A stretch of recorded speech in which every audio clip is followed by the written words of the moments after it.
Mahadev recording studio Lodharpur.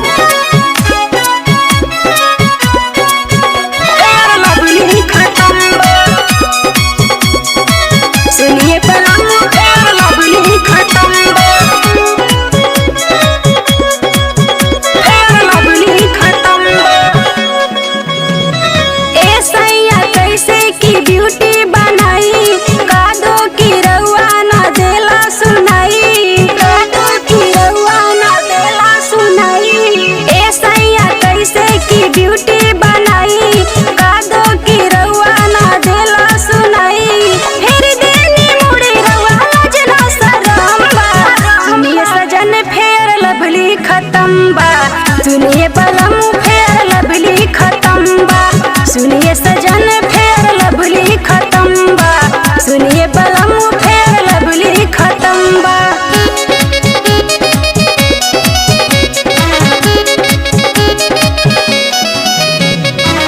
सुनिए बलम फेर लवली खत्म बा, फेर लवली खत्म बा।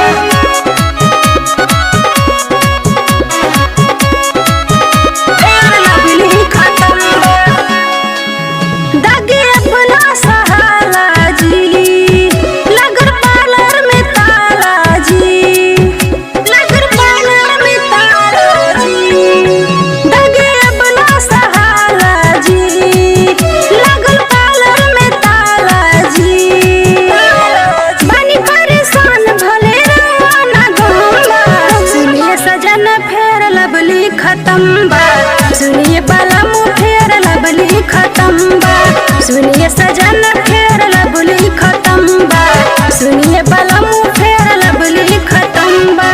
Mahadev recording studio लोधरपुर।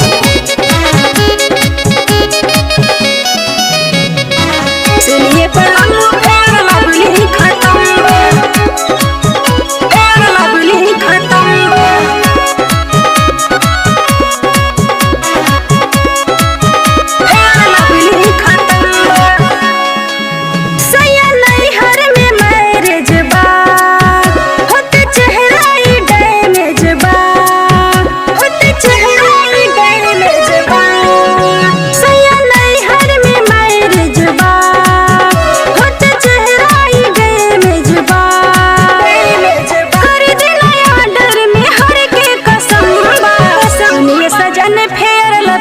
खत्म बा।